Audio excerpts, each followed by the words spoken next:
जय हिंद दोस्तों। पिछले वीडियो में हमने देखा कि कैसे जर्मनी में हिटलर ने लॉ का इस्तेमाल करके डेमोक्रेसी को खत्म कर दिया। इमरजेंसी पावर, फियर, इंस्टीट्यूशन का सरेंडर। आज हम वही सवाल इंडिया के सामने रखेंगे। क्या यह इंडिया में हो सकता है? अगर हाँ तो कैसे, और अगर नहीं तो क्यों नहीं? तो किसने रोका है?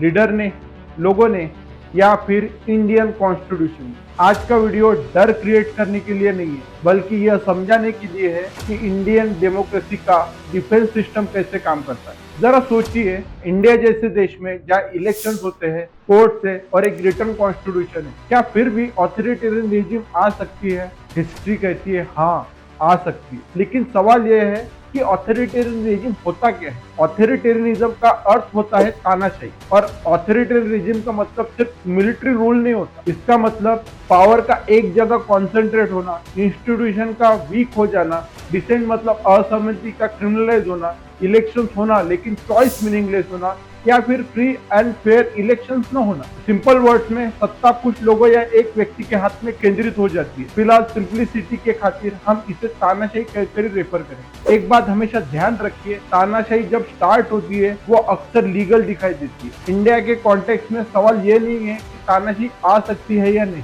असल सवाल यह है क्या इंडियन कॉन्स्टिट्यूशन अलाउ करता है। लेकिन लोग ऑथोरिटेरियन लीडर्स को क्यों एक्सेप्ट करते हैं? पॉलिटिकल साइकोलॉजी एक क्लियर पैटर्न दिखाती है। जब सोसाइटी में economic stress, security threat, identity anxiety, institutional fatigue होता है, तब लोग कहना शुरू कर देते हैं स्ट्रॉन्ग लीडर चाहिए। डिबेट बाद में, ऑर्डर और डिसिप्लिन पहले। इस मोमेंट पर फ्रीडम निगोशिएबल लगने लगती है, पावर कंसंट्रेशन जस्टिफाई लगने लगता है। तानाशाही की डिमांड हमेशा क्राइसिस से ही पैदा होती है, चाहे फिर वो पॉलिटिकल हो या इकोनॉमिकल हो। इंडिया में पावर कौन कैप्चर कर सकता है? थ्योरेटिकली इंडिया में power executive, parliamentary majority, state machinery जैसे पुलिस और ब्यूरोक्रेसी के पास हो सकती है। लेकिन यहाँ एक प्रॉब्लम है, इंडिया में कोई एक व्यक्ति अकेले सब कुछ कंट्रोल नहीं कर सकता, क्योंकि पावर जानबूझकर बांटी गई है। भारत एक फेडरल मतलब संघीय स्ट्रक्चर है। सरल शब्दों में पावर केंद्रों और राज्यों के बीच में बांटी गई है। और सबसे इम्पोर्टेंट, हमारी न्याय व्यवस्था पूरी तरह स्वतंत्र है। इंडियन सिस्टम को वन मैन रूल के लिए डिजाइन ही नहीं किया गया। क्या कभी भारत में तानाशाही आ चुकी है? हाँ, भारत में तानाशाही आ चुकी है 1975 से 77 तक। इमरजेंसी मतलब आपातकाल के समय। इस दौरान फंडामेंटल राइट्स सस्पेंड हुए थे, प्रेस सेंसर हुई थी, अपोजिशन लीडर को जेल में डाला गया था, सरकार के हाथ एग्जीक्यूटिव पावर बहुत ज्यादा केंद्रित हो गई थी। लेकिन सवाल यह है कि इमरजेंसी परमानेंट क्यों नहीं रही? तो इसका आंसर है इंडियन कॉन्स्टिट्यूशन के अंदर ही स्ट्रॉन्ग इंटरनल ब्रेक्स है, जैसे कि fundamental right, parliament, regular election. इसलिए इंडिया में तानाशाही ट्राई तो हो सकती है, लेकिन स्टेबल या परमानेंट रूप से सेटल नहीं हो सकती। तानाशाही इंडिया में कहाँ फेल होती है? इंडिया में सबसे बड़ा ऑब्स्टेकल है जुडिशरी, यानी सुप्रीम कोर्ट और हाई कोर्ट। लेकिन इमरजेंसी के बाद कोर्ट ने सेल्फ करेक्शन किया, एग्जीक्यूटिव पावर को संविधान के दायरे में बांधा गया। तो यही से इंडिया का कॉन्स्टिट्यूशनल इम्यूनिटी सिस्टम मजबूत हुआ।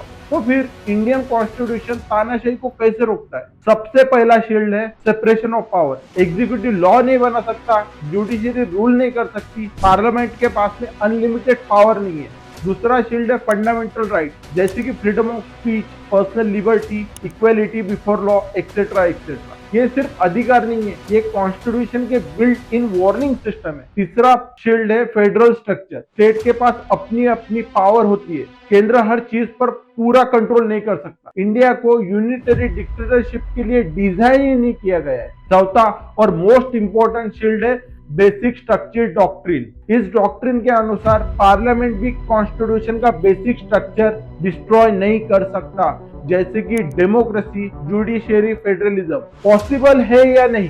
शॉर्ट आंसर है टेम्पररी के लिए हाँ, और लॉन्ग आंसर है परमानेंटली पॉसिबल नहीं, क्योंकि भारतीय संविधान का 44th कॉन्स्टिट्यूशनल अमेंडमेंट, जो कि संविधान में इमरजेंसी के बाद लागू किया गया, इस अमेंडमेंट का उद्देश्य इमरजेंसी को खत्म करना नहीं था, बल्कि उसके मिसयूज को रोकना था। इस अमेंडमेंट के बाद संविधान में कुछ बड़े बदलाव कर दिए।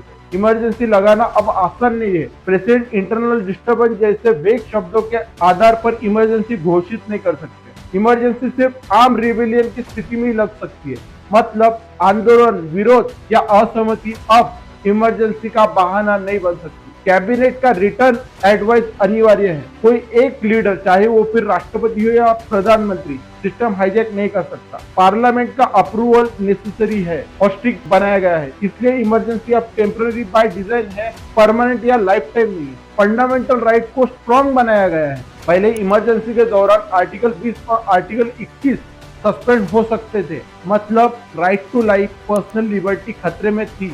अब आर्टिकल 20 और आर्टिकल 21 कंप्लीटली अनटचेबल हो। इमरजेंसी हो, वॉर हो या एक्सटर्नल एग्रेशन हो, ये राइट कभी सस्पेंड नहीं हो सकते, कॉन्स्टिट्यूशनली छीने नहीं जा सकते। जर्मनी में आर्टिकल 48 ने डेमोक्रेसी को तोड़ा, इन्हीं आर्टिकल ने यहाँ पर शील्ड दी। मास अरेस्ट के खिलाफ प्रोटेक्शन, प्रिवेंटिव डिटेंशन का मिसयूज अब हो ही नहीं सकता। तानाशाही वहां सक्सेस करती है जहां इंस्टीट्यूशन सरेंडर कर देते। इंडिया सर्वाइव करता है क्योंकि इंस्टीट्यूशन फाइट बैक करते। इंडियन कॉन्स्टिट्यूशन आइडियलिस्टिक नहीं, ये काफी रियलिस्टिक है। और जब कोई पूछता है कि क्या इंडिया में डिक्टेटरशिप आ सकती है, तो सही जवाब होता है इंडिया में डिक्टेटरशिप ट्राई तो हो सकती है, लेकिन टिक नहीं सकती। और यह लीडर्स की वजह से नहीं, कॉन्स्टिट्यूशन की डिजाइन की वजह से। और अगले वीडियो में हम देखेंगे कि हिटलर ने यूथ को कैसे हाईजैक किया और अपनी सत्ता बनाई। अगर ये एनालिसिस आपको पसंद आया हो तो लाइक, शेयर और सब्सक्राइब जरूर करें। और आप पावर पॉलिटिक्स से जुड़े विषय कमेंट बॉक्स में सुझाव के तौर पर भेज सकते हैं, क्योंकि डेमोक्रेसी तभी स्ट्रांग होती है जब सिटीजन इन्फॉर्म होते हैं। जय हिंद, धन्यवाद।